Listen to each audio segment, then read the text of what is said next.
একদিকে শীতের আগমন বার্তা, অন্যদিকে ঝলমলে আলোয় মোড়া লন্ডন শহরের রাজপথে। আর সেখানেই দেখা মিলল ঢাকাইয়া চলচ্চিত্রের জনপ্রিয় নায়িকা অপু বিশ্বাসের।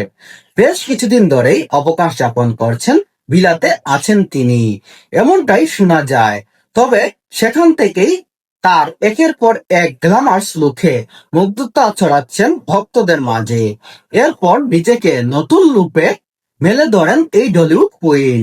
এবার অপবিশ্বাসকে দেখা গেল লন্ডনের অন্যতম বিখ্যাত বিলাসবহুল শপিং মল হ্যান্ডেসে হ্যান্ডেসের সামনে। সেখান থেকেই একগুচ্ছ ছবি সামাজিক যোগাযোগ মাধ্যমে প্রকাশ করেছেন এই নায়িকা। দিন কয়েক আগে লন্ডনের ব্রিজে সামনে সাদা কোট ও সানগ্লাস পরে নিজেকে মেলে ধরেছিলেন এই নায়িকা। তার রূপ লাবণ্য প্রশংসায় যেন পঞ্চমুখ হয়েছেন ভক্তরা। তেমনি রাতের বেলায় সানগ্লাস পরায় অনেকেই মজার ছলে মন্তব্য করছিলেন। দেখা যায় রাতের সোনালী আলোয় ঝলমল করছে ঐতিহ্য একটি ভবনটি, আর সেখানে সামনে দাঁড়িয়ে আছেন অপু বিশ্বাস, যেন এক অন্যরকম রহস্য ও অবারিত তৈরি করেছে। ছবিতে দেখা যায় শীতের রাতের জন্য মানানসই কালো রঙের লম্বা কোট ও ওভার